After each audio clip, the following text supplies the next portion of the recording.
اگلے سوال کی طرف بڑھتے ہیں مفتی صاحب، جو کہ بہت نہایت اہم ہے، اور واقعتاً یہ سارے سوالات کا شاید ہی یہ خلاصہ ہو سکتا ہے۔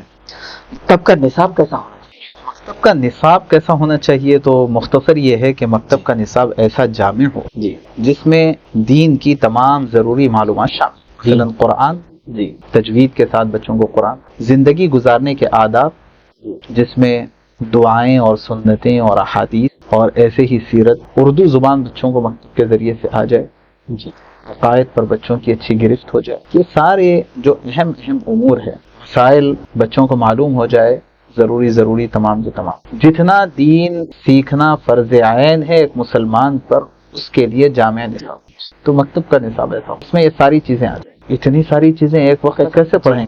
ایک صاحب آئے اور آ کر کے کہنے لگے کہ سنا کہ آپ مکتب میں 5 مضامین پڑھا رہے ہیں، ہمارا مشورہ یہ ہے کہ آپ ایک مضمون پڑھائیے اور ایک اچھا پڑھائیے۔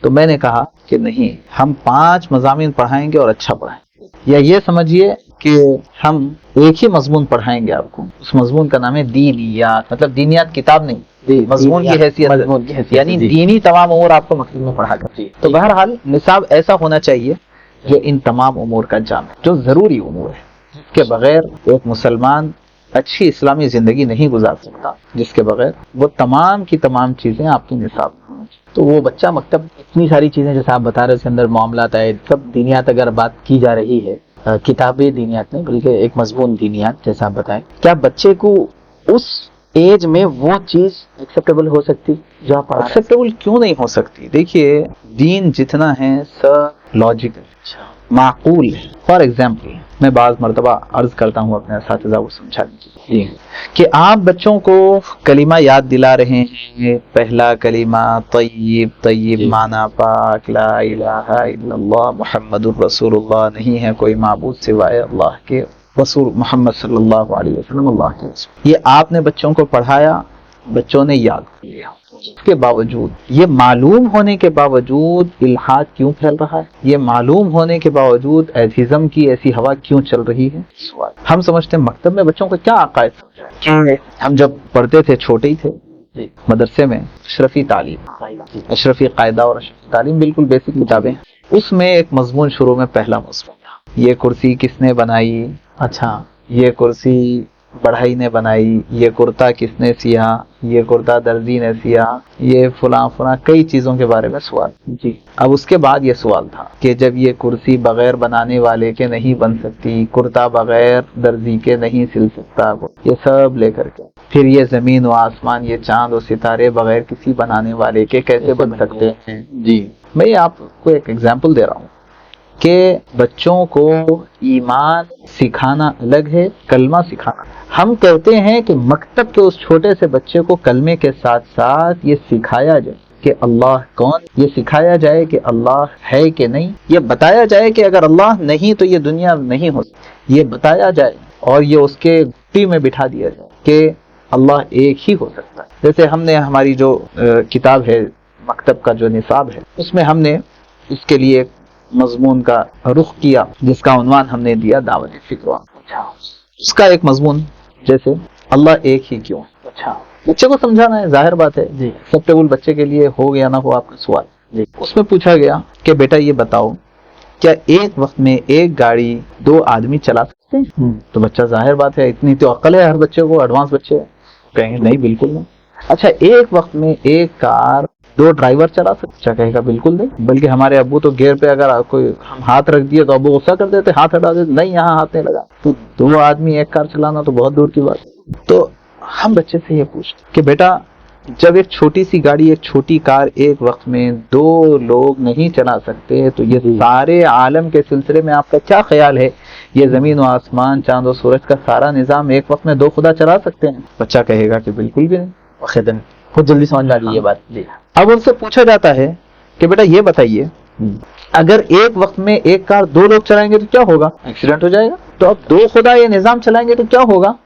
ایکسیڈنٹ ہو جائے گا پورے زمین و آسمان۔ بیٹا یہی مطلب ہے، اللہ نے قرآن پاک میں فرمایا لو کان فیہما آلہۃ الا اللہ لفسدتا۔ ہم چاہتے ہیں کہ شروع میں کی آیت پڑھ کے سنا دے بھائی، اللہ خیر ہے۔ نہیں، اگر یہ بچوں کو شروع میں آیت آپ سنا دیں گے تو سمجھ میں نہیں آئے۔ پہلے آپ اس کی لاجک بتائیے جیسا کہ ابھی ایک اسکول میں ایک بات کاٹ رہا ہوں کی، تو بتائیے بھائی بچوں کے میڈم پوچھ رہے ہیں وہاں پہ کہ دیکھو بکری آپ کو نظر آتی ہے؟ ہاں. تو دکھتی بھی ہے؟ دکھتی ہے. ایسے چند سوالات کر کے میڈم یہ پوچھ رہے ہیں بچوں کو کہ بھائی جو چیز دکھتی ہے وہ نظر آتی ہے اور آپ کے ذہن میں بھی آتی ہے، تو اب بتاؤ بیٹے اللہ آپ کو اب تک کہیں دکھا؟ کہیں نہیں دکھا. تو بچے بول رہے کہ نظر بھی نہیں آتا ہے بھی نہیں. جو چیز نظر آتی ہے وہ موجود ہوتی ہے، ایسا. اور جو نظر نہیں آتی وہ موجود نہیں ہوتی. اس طریقے کی بات کر کے ان کا ذہن ڈائیورٹ کیا جا رہا ہے. تو ایسے بچوں کے لیے آپ حالانکہ عقل نظر نہیں آتی ہے. اب تو بچے نے فوراً سوال کیا میڈم آپ کے پاس اگر عقل ہے تو بتائیے تو کہاں ہے؟ جی ظاہر مشہور سوال ہے. جی. تو یہ خلاصہ یہ ہے کہ ایسا نہیں ہے کہ بچوں کو ہم چھوٹا سمجھ کر کے عقائد کی محنت چھوڑ دیں. اچھا. یہ اس زمانے کا بہت بڑا ایشو ہے. ہم بچوں کو بچے سمجھ رہے ہیں جبکہ بچہ اپنے آپ کو بچہ سمجھنے کے لیے تیار نہیں ہے. ان کے والدین بھی ان کو بچہ سمجھنے کے لیے تیار نہیں ہے، اور دشمن بھی ان کو بچہ سمجھ کے چھوڑنے کے لیے تیار. یا خدا. سب اس کے اوپر محنت کر رہے ہیں. ابھی بچہ ہے، ابھی کر لو محنت، بعد میں نہیں کر سکیں گے. سب یہ سمجھ کر کے محنت کر رہے ہیں اور ہم اس کو بچہ سمجھ کر، اور ہمارے پہ پٹی ڈالی ہوئی ہے بچہ ہے. جی جی. تو یہ بہت اہم موقع ہے بچوں کے عقائد کے اوپر محنت کرنے کا، اور مکاتب کے ذریعے ہو سکتا. لیکن ضرورت ہے کہ بچوں کو بچوں کے انداز میں ایسے مضامین جائے. ہم نے اپنی کتاب میں تو اس کی کوشش کی ہے، سارا نظام اس کا بنایا. جی. صرف اسی دائرے میں ایک اور اسی کا سوال، ایسا کوئی اب ہماری آڈینس کے لیے اور ہمارے تمام دیکھنے والوں کے لیے کوئی ایسا جامع نصاب جو آپ سے ڈائریکٹلی رابطہ کر لے یا پھر آپ سے ڈائریکٹلی میل وغیرہ کر کے مسئلہ حل کر لیں، کہ کوئی ایسا جامع نصاب جو آپ نے اتنا زبردست طریقے سے سمجھا تو کسی نہ کسی کتاب وغیرہ میں لکھ کے رکھا ہوگا یہ، یا پھر ایسا کوئی لوگوں کے لیے ڈیسائیڈ کیا ہوگا کہ یہ پڑھائیں اس لیے ساری چیزیں حل ہو سکتی، کوئی ایسا نصاب؟ آبویسلی دیکھیے، جب کسی کا کوئی ایک میدان کسی نے طے کر لیا تو اب وہ میدان کی تمام ضروریات کا انتظام کرنا بھی اس کی ذمہ داری ہے. میں اگر کوئی نقشہ اتاروں تو میری ہی ذمہ داری ہے اس کے اندر رنگ بھی بھروں. یہ بات نہیں بنے گی کہ نقشہ کوئی بنائے اور رنگ کوئی بھرے. تو بہرحال ہم نے کوشش کی ہے، ایک اپنا نصاب ہم نے بنایا ہے، دینیات ہے اس کا نام، دینیات ہی ہم نے نام رکھا ہے. تو الحمدللہ کافی مفید. ظاہر بات ہے کہ جب اس کی ترتیب و تنسیق کے اندر میری مستقل محنت لگی ہے تو مجھے وہ اچھا ہی لگے گا. جی. لیکن الحمدللہ لوگوں ہمارے مکاتب میں پڑھانے والے بہت سارے اساتذہ اس کو پسند کرتے ہیں، اس کی ترتیب سے وہ کافی متاثر ہیں. الحمدللہ اس کی خصوصیت یہ ہے کہ اب لوگ کہتے ہیں کہ بھئی کیا فرق ہے نصاب میں، جی کیوں کوئی نیا نصاب؟ میں سب سے پہلی بات یہ پوچھتا ہوں کہ بھئی یہ سوال کا کیا مطلب؟ کیا آپ یہ چاہتے ہیں کہ آپ کے لیے کوئی ایک نیا کلمہ آسمان سے اتار کر کے لائیں، کوئی نئی دعا لائیں گے؟ کیا نیا نصاب ہونے کا مطلب یہ تھوڑی ہے کہ نیا کلمہ اور نئی دعا لائیں گے؟ ظاہر بات ہے کہ جو کچھ نصاب بنے ہوئے ترتیب کا فرق ہے. جی. ہم نے اپنے نصاب میں یہ نظام بنایا ہوا ہے کہ اساتذہ کو ہم لقمہ بنا کر کے دے دیں کہ بس یہ کھلا دو. اچھا. یہ ہم نے ترتیب بنائی. مثلا یہ ہے کہ اس کا لیسن پلان کیا، مہینہ وار پورا نصاب ہم نے مقدار خواندگی کو طے کیا. جی. اور ایک ایک کلر میں، پہلے مہینے کا کلر گرین کلر ہم نے رکھا، اور وہ ایک ہی کلر کے پیجز میں اس مہینے میں نورانی قاعدے کا کتنا حصہ پڑھانا ہے، جی دینیات میں سے دعائیں کتنی پڑھانی ہے، حدیث کتنی پڑھانی ہے، اور کلمے کتنے پڑھانا ہے. یعنی دینیات کا کتنا حصہ آپ کو پڑھانا ہے اور قرآن کا کتنا حصہ پڑھانا ہے، یہ سب کو ہم نے ایک جگہ کر دیا اور اس کو ایک کلر دے کر کے ہم نے وہاں لکھ دیا پہلے مہینے میں آپ کو وہ مہینے کے اندر وہی سبق چلیں گے. جی. اب اساتذہ کے لیے بھی سہولت ہے، طلباء کے لیے بھی سہولت ہے. جی. ایسے 10 مہینے کا نصاب آپ کے سامنے ہے. اب آپ اگر یہ کتاب پڑھا دیتے ہیں تو اس میں مجموعی اعتبار سے ماشاءاللہ نورانی قاعدہ بچوں کا مکمل ہوگا. جی.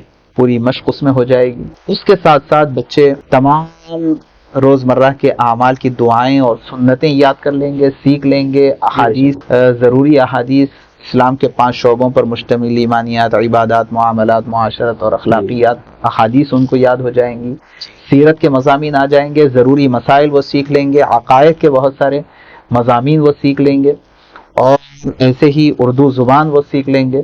یہ تمام کی تمام چیزیں یکجا کر کے لیسن پلان کے تحت ان کو دیا گیا ہے کہ ہر مہینے میں اتنا ہی ڈوز دیا جائے جتنا یہ برداشت. اس طرح سے ان کو ان کی نفسیات کو، ساری چیزوں کو میجر، ایسا نہیں کہ ہم بنا دیے ختم، ساری چیزوں کو کہ ان کی کیپیسٹی کیا ہے، ان کی صلاحیت کیا ہے، ان کے پاس ٹائم کتنا، ساری چیزوں کو وہ ایک میجر کر کے، ناپ تول کر کے. اس میں ایک اور خاص بات یہ ہے آپ کے نصاب کے سلسلے میں جی یعنی ہاں. پورا مکمل نظام ایسا تیار ہے آپ جی کے جی پاس؟ جی. اور یہ نرسری کلاس کا ہے، first second third fourth fifth class تک. ابھی ہماری ایک اور فکر چل رہی ہے، انشاءاللہ ہم قریب اس پر بھی ہم کام مکمل کر لیں گے کہ جو بچے چھوٹے ہمارے پاس آ رہے ہیں ان کو ہم کتاب دینے کے بجائے کھلونے دیں گے انشاءاللہ.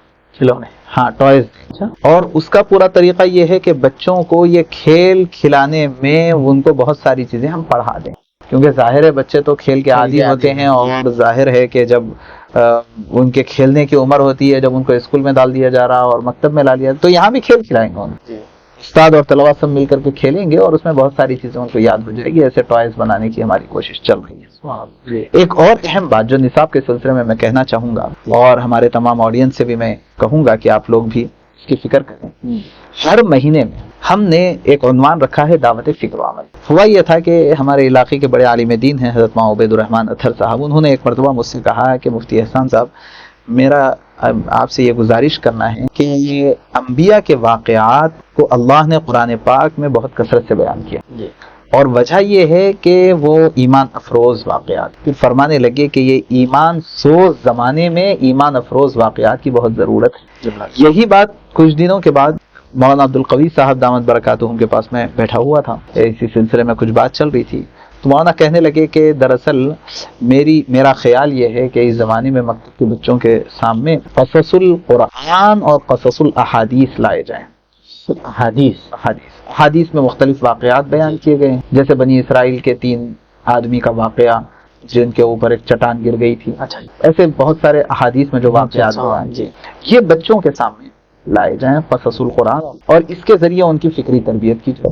میں نے کہا بھائی بات تو بہت اہم ہے. اس کے بعد آپ بلا مبالغہ ہم نے اپنے پورے نصاب کو ری ڈیزائن کیا کہ علماء کے ذہن میں جو رائے آ رہی ہے وہ اللہ کی جانب سے، جب اللہ کی جانب سے ہے تو ہمیں اپنے نصاب کو اس کے اعتبار سے تبدیل کرنا چاہیے. تو اب ہم نے ری ڈیزائن کیا اور اس میں یہ کیا کہ ہر مہینے میں دعوت فکر و عمل کا ایک عنوان دیا، اور وہاں پر 2 چیزیں ہم نے لکھی ہیں. نمبر 1، عقیدے سے متعلق بچوں کے ذہن کے قریب مختلف مثالوں سے ان کو عقیدہ سمجھا دیا جائے، جیسے میں نے ابھی مثال دی گاڑی کی، اس کی آسمان زمین کی مثال میں نے.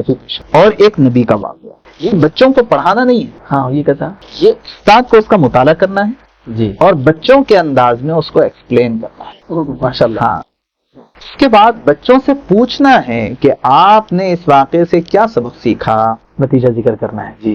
وہ جو کچھ بتائیں گے اپنے ذہن سے بتائیں گے، پھر استاد کو بتانا ہے ہم کو کیا کیا سبق ملا. پھر بچوں کو بلا کر کے کہنا ہے بیٹے میں نے آپ کو کہانی سنائی، اب آپ آئیے آپ کہانی سنائیے. آپ کو اچھی طرح پتا ہے بچے کہانیاں بہت جلدی یاد کر لیتے ہیں اور سناتے ہیں بہت مزے لے کر. تو ایک ایک بچے کو بلا کر کے گئے اب آپ کہانی سنائیں. تو حابیل قابل کی کہانی بچے سنائیں گے آ کر کے، اور اس سے کیا سبق مل رہا ہے ہم ان کو بتائیں گے، اور اس سے ان کی اصل میں ذہنی فکری تربیت ہوگی. کلمہ بہت اہم ہے، کلمے کا ترجمہ بہت اہم ہے، اس کو یاد دلانا بہت اہم ہے، اتنا ہی اہم وہ کلمہ سمجھانا بھی ہے. اگر ہم کلمہ سمجھائیں گے نہیں صرف یاد دلائیں گے تو یقیناً بچے آگے چل کر کے پتہ نہیں یہ ایمان سوز حالات میں وہ کس رخ پر جائیں گے. اس لیے ضروری ہے ہم نے اپنے نصاب میں اس کا بڑا اہتمام کیا ہے. تو یہ نصاب ہم آسانی سے کہیں بھی اپلائی کر لے سکتے ہیں اس کو، کہ کوئی بڑی چیز نہیں ہے. ہاں کہیں بھی اپلائی کر لے سکتے ہیں. آپ بچوں کا مکتب کہیں بھی قائم کیجئے، کسی چھوٹے سے دیہات میں کر لیجئے، اپنے گھر کے کمرے میں قائم کر لیجئے، وہ نصاب اپلائی کر لیجیے. آپ نصاب لیجئے اور وہ نصاب اپلائی کر لیجئے، بس اتنا ہی. ایسا نہیں ہے کہ آپ کو کتاب اور قلم لے کر کے کچھ الگ الگ پیپرز آپ کو تیار کر کے آج یہ پڑھانا ہے کل یہ پڑھانا، کوئی آسانی سے دستیاب ہوگا. اور اگر آپ آرڈر دیں گے تو یہ آپ جس علاقے میں رہتے ہیں وہاں پر ٹرانسپورٹ کے ذریعے پہنچا دیا جائے گا، کوئی مسئلہ نہیں. آج تو ساری سہولتیں. جی ایک اور سوال صاحب، یہاں سے تو سوالات اب میرے پاس تو ختم ہو گئے.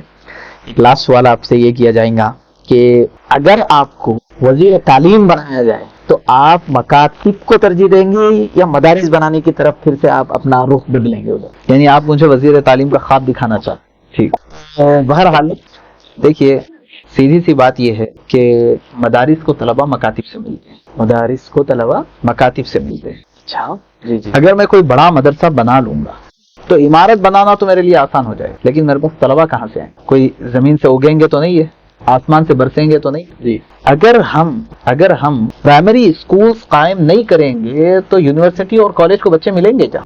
یہ ایک بہت بڑی غلط فہمی چل رہی ہے کہ ہر کوئی مدرسہ اور مدرسے کا ناظم اور مدرسہ بنانے کو اس زمانے میں بڑی ترجیح دے رہے ہیں. ہمارا سوال یہ ہے کہ ٹھیک ہے بھائی، آپ حفظ کا ہی مدرسہ اگر کھول رہے ہیں، کیوں مدرسے کو آپ جو چیز جو ہے اگلے لیول کی ہے، نیکسٹ لیول کی چیز کو آپ فرسٹ لیول پر کیوں؟ مدرسے کو طلبہ ملیں گے. مثال کے طور پر آپ جس علاقے میں رہتے ہیں، آپ وہاں مدرسہ قائم کرنا چاہتے ہیں، تو میں کہتا ہوں کہ آپ اپنے اطراف و اکناف کے تمام دیہاتوں کا پہلے سروے کیجئے اور کوشش یہ کیجئے 4-5 سال تک کہ ہر مسجد میں آپ ایک مکتب قائم کریں.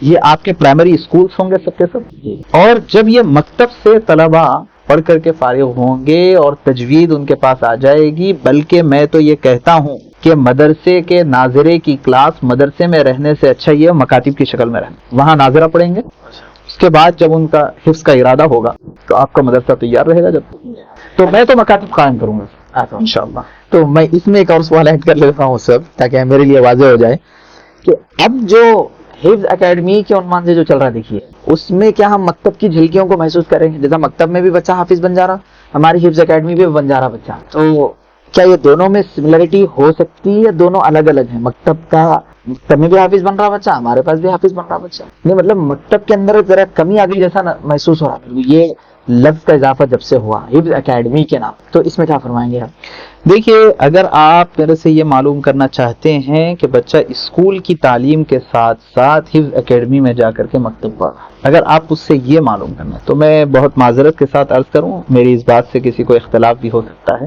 لیکن میرا خیال یہ ہے کہ جس طرح اللہ تبارک و تعالی اپنے ساتھ شرک برداشت نہیں کرتا، اللہ کی کتاب بھی شرک برداشت نہیں. یا خدا، مسئلہ یہ ہے کہ ہم قرآن پاک اگر بچے کو یاد دلانا چاہتے، قرآن چاہتا ہے کہ بچے کی ساری توجہ صرف قرآن کی طرف.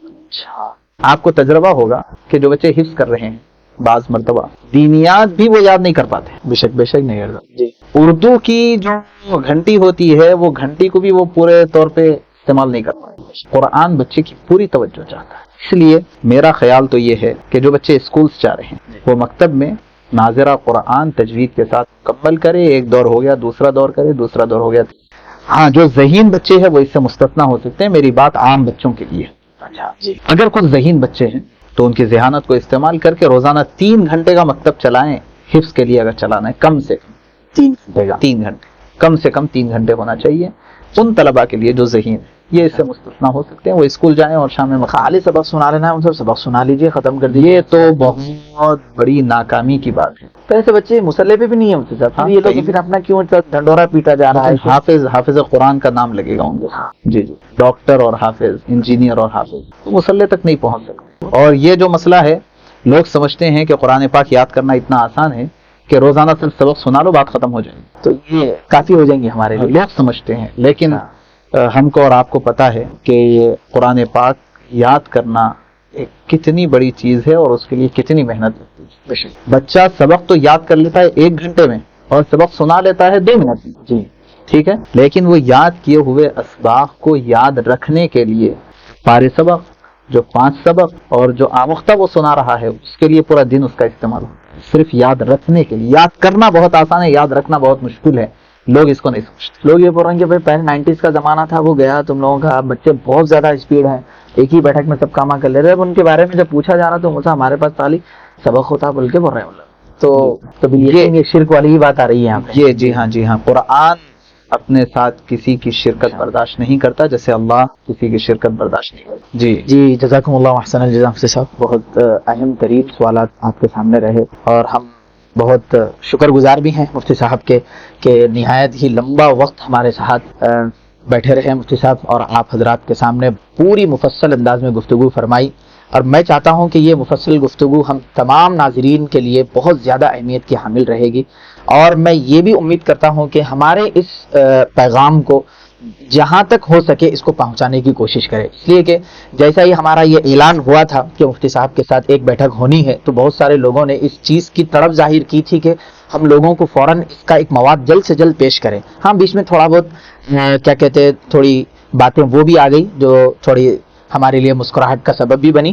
مگر یہی چیز ہے کہ ہمیں اصل مواد لے کر اپنے آپ کو پھر سے اسٹیبلش کرنے کی بہت نہایت اہم ضرورت ہے. ماشاءاللہ مفتی صاحب نے کافی لمبا وقت دیا ہے، تو کافی لمبے وقت میں آپ کافی مواد کو ڈھونڈ کر اور جہاں تک ہو سکے ہم اپنے اعتبار سے مفتی صاحب سے پرسنل رابطہ کر کے اگر ممکن ہو یا پھر آ کر کے دفتر پہ، تو ہمارے لیے بہتر ہو سکتا ہے کہ ہم کیا کیا ابھی اس کے اندر کیا تو مشکلات ہمارے لیے مشکل ہیں تو وہ بھی ہمارے لیے حل ہو سکتے ہیں. ایسا نہیں ہے کہ اب یہی چیز آخری ہو گئی، اس کے علاوہ بھی بہت ساری ہمارے کمنٹ سیشن بھی کھلے رہیں گے انشاءاللہ، وہاں پر بھی آپ یہ کر سکتے ہیں. یہ ساری چیزیں اتنا جو سب کیا گیا ہے وہ محض اور محض فارمیلٹی نہیں، بلکہ یہ ہمارے آگے کی نسل کو بہتر راستے پہ لانے کے لیے ہمارے اساتذہ نے ہمارے لیے محنتیں کی، تو آج ہم اپنے اعتبار سے ایمان کو پختہ کر کر اپنے جگہوں پر باقی ہیں.